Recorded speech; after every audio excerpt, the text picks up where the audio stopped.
पश्चिम बंगाल में बीजेपी के दिग्गज नेता दिलीप घोष हो या फिर कोई और दूसरा नेता विधानसभा चुनाव के दौरान खुलकर दावा कर रहे थे कि हमारी सरकार बनेगी, हम बदला लेंगे।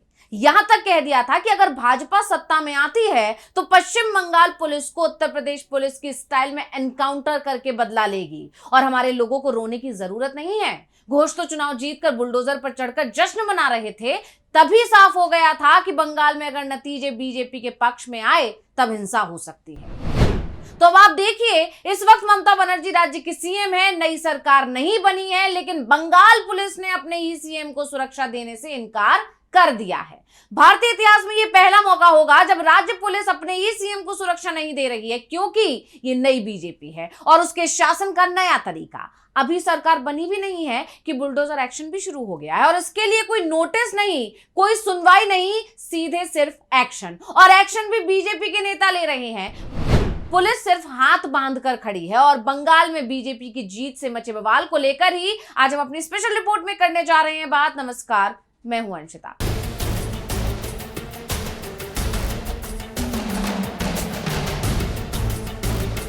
जिस बात का डर था वही हुआ।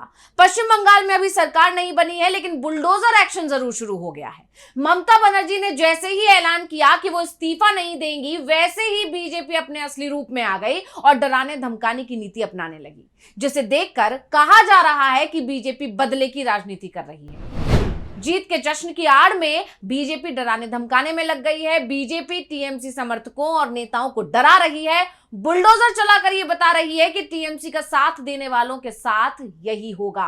और बीजेपी जो खौफ लोगों के मन में बैठाना चाहती थी वो दिखने भी लगा, क्योंकि ये ढांचा कॉम्प्लेक्स के अंदर एक मांस और मछली बाजार के ठीक बगल में बना हुआ था। लेकिन बीजेपी का बुलडोजर एक्शन शुरू हुआ, वैसे ही आसपास के दुकानदार भाग खड़े हुए और जब उनसे सवाल किया गया तो सभी के सभी ने चुप्पी साध ली। बीजेपी का खौफ सिर चढ़कर बोल रहा है, कोई कुछ भी बोलने को तैयार नहीं है और बीजेपी नेता सड़कों पर बुलडोजर लेकर घूम रहे हैं, टीएमसी नेताओं को पीट रहे हैं, डरा धमका रहे हैं, जिसके अब तक कई वीडियो सामने आ चुके हैं, जिसने सियासत को तो गरमाया ही है, साथ ही बंगाल की जनता के मन में डर भी बैठा दिया है। तो बंगाल के सड़कों पर अब खुलेआम बुलडोजर घूम रहा है। उन बुलडोजरों पर बीजेपी के झंडे लगे हुए हैं और बुलडोजर के साथ चल रही भीड़ जय श्री राम के नारे लगा रही है, बीजेपी का झंडा लहराते हुए दिखाई दे रही है।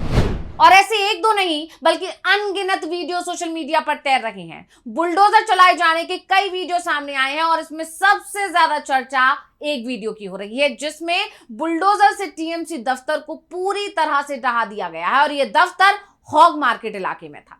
नतीजे आने के अगले ही दिन यानी 5 मई को मध्य कोलकाता में तनाव फैल गया और जब यह वीडियो सोशल मीडिया पर सामने आया, वीडियो में देखा जा सकता है कि बुलडोजरों के साथ आए लोगों के एक समूह ने कथित तौर पर हॉग मार्केट इलाके के पास तृणमूल कांग्रेस के एक दफ्तर को निशाना बनाया और इस घटना से व्यापारियों में दहशत फैल गई और उन्हें अपनी दुकानें अचानक बंद करनी पड़ी।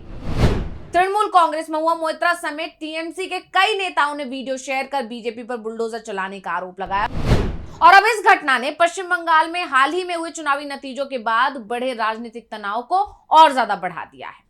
इन घटनाओं ने बीजेपी को सवालों में घेर दिया है। हालांकि घटनाओं को लेकर बीजेपी की प्रतिक्रिया सामने नहीं आई है, लेकिन कोलकाता में जो बुलडोजर एक्शन हुआ उस पर टीएमसी सांसद महुआ मोइत्रा ने बीजेपी पर बदले की कार्रवाई करने का आरोप जरूर लगा दिया है। महुआ मोइत्रा ने एक्स पर घटना का एक वीडियो शेयर किया और सत्ताधारी दल के नैरेटिव पर तंज कसा। उन्होंने लिखा कि कोलकाता का ऐतिहासिक न्यू मार्केट बंगाली परिवर्तन का आनंद ले रहे हैं। अपनी आलोचना को जोर देने के लिए बीजेपी के चुनावी नारे का इस्तेमाल भी उन्होंने किया। वहीं टीएमसी के वरिष्ठ नेता हैं डेरेक ओब्रायन, उन्होंने भी इसी तरह का आरोप लगाया और कहा कि यह तोड़फोड़ सरकारी निगरानी में की गई थी। उन्होंने एक पोस्ट में कहा कि मध्य कोलकाता में न्यू मार्केट के पास पुलिस की अनुमति से जीत के जश्न के हिस्से के तौर पर मांस की दुकानों को गिराने के लिए एक बुलडोजर लाया गया। सीएपीएफ के जवान आसपास खड़े थे। उन्होंने आगे कहा कि यही है बीजेपी, दुनिया इन तस्वीरों को देखे। इसके अलावा ऑल इंडिया तृणमूल कांग्रेस ने अपने आधिकारिक ट्विटर हैंडल से भारतीय जनता पार्टी पर निशाना साधा और मध्य कोलकाता में हिंसा भड़काने का आरोप लगाया। टीएमसी ने कहा कि बीजेपी समर्थकों ने न्यू मार्केट इलाके के पास दुकानों और एक पार्टी दफ्तर में तोड़फोड़ की। एक्स पर जारी एक कड़े बयान में टीएमसी ने दावा किया कि बीजेपी समर्थकों की भीड़ ने जमकर उत्पात मचाया। पार्टी ने इस घटना को खुली गुंडागर्दी और अराजकता बताया। पार्टी ने यह भी आरोप लगाया कि इस हिंसा में स्थानीय व्यवसायियों और तृणमूल कांग्रेस के दफ्तरों को निशाना बनाया गया है, जिससे व्यापारियों में दहशत फैल गई है। टीएमसी ने आगे लिखा कि बीजेपी का परिवर्तन आ गया है और ये बुलडोजर के साथ आया है। सरेआम गुंडागर्दी और बदमाशी करते हुए बीजेपी समर्थकों की भीड़ ने न्यू मार्केट इलाके के पास जमकर उत्पात मचाया। उन्होंने दुकानों को तोड़ दिया और तृणमूल कांग्रेस पार्टी के दफ्तर में भी तोड़फोड़ की। और ये उस पार्टी का जश्न है जिसने भरोसे की बात की थी लेकिन बदले में आतंक दिया। नरेंद्र मोदी और अमित शाह ने अपने कार्यकर्ताओं को सड़कों पर बेकाबू होने का लाइसेंस दे दिया है। जो भी उनके रास्ते में आए उसे कुचल देने का और जिस पर भी चाहे हमला करने, उसे बेरहमी से पीटने और जान से मार देने का। और केंद्रीय बलों को सिर्फ एक ही निर्देश दिया गया है, पीछे हट जाओ और ये सब होने दो। टीएमसी यही नहीं रुकी, उसने आगे लिखा, आज दुकानें निशाने पर है, कल राजनीतिक विरोधी होंगे, उसके बाद बंगाल की महान हस्तियों की मूर्तियां होंगी और आखिर में गरीबों और कमजोर लोगों के घर होंगे। लेकिन बंगाल में जहां भी बीजेपी का बुलडोजर चलेगा उसे एक दीवार का सामना करना पड़ेगा, विरोध की दीवार, चुनौती की दीवार। हम राज्य प्रायोजित आतंक की इस नीति से लड़ेंगे। हालांकि बढ़ते बवाल के बीच मुख्य चुनाव आयुक्त ज्ञानेश कुमार ने एक सख्त एक्शन लेने के निर्देश भी दिए। मुख्य चुनाव आयुक्त ने पश्चिम बंगाल के बड़े अधिकारियों जैसे मुख्य सचिव, डीजीपी, कोलकाता पुलिस कमिश्नर और केंद्रीय सशस्त्र पुलिस बलों के प्रमुख महानिदेशकों को अलर्ट रहने को कहा है। साथ ही सभी जिलों के डीएम, एसपी और पुलिस अधिकारियों को लगातार एक्शन लेने का भी आदेश दिया गया है ताकि हालात काबू में रहें। चुनाव आयोग ने यह भी साफ कर दिया है कि चुनाव के बाद किसी भी तरह की हिंसा को बिल्कुल भी बर्दाश्त नहीं किया जाएगा। हिंसा भड़काने और तोड़फोड़ करने वाले तुरंत गिरफ्तार होंगे। लेकिन सवाल यह है कि क्या यह काफी है? और उससे भी बड़ा सवाल, चुनाव आयोग इतनी देरी से क्यों जागा? सवाल यह भी है कि चुनाव आयोग की तरफ से सिर्फ यह कहा गया है कि एक्शन होगा, लेकिन कब होगा यह नहीं पता। क्योंकि ज्ञानेश कुमार की तरफ से आदेश दिए जाने के बाद भी टीएमसी के दफ्तरों पर लगातार हमले हो रहे हैं। ऐसे में बंगाल पुलिस के खिलाफ ज्ञानेश कुमार कब एक्शन लेंगे? केंद्रीय सुरक्षा बलों के खिलाफ कब एक्शन लिया जाएगा, जिन पर इस वक्त बंगाल में सुरक्षा व्यवस्था संभालने का जिम्मा है? लेकिन ये लोग हाथ बांधे खड़े हुए हैं। अगर चुनाव आयोग एक्शन में आता तो बंगाल में बीजेपी के नेता क्या इस तरह से खुलेआम हिंसा करने का साहस जुटा पाते? और यही कारण है कि टीएमसी खुलकर बोल रही है कि हिंसा के पीछे आदेश सीधे सीधे प्रधानमंत्री नरेंद्र मोदी और गृह मंत्री अमित शाह की तरफ से दिए जा रहे हैं। क्योंकि पश्चिम बंगाल में विधानसभा चुनाव के नतीजे सामने आने के बाद से ही हिंसा की खबरें सामने आ रही हैं।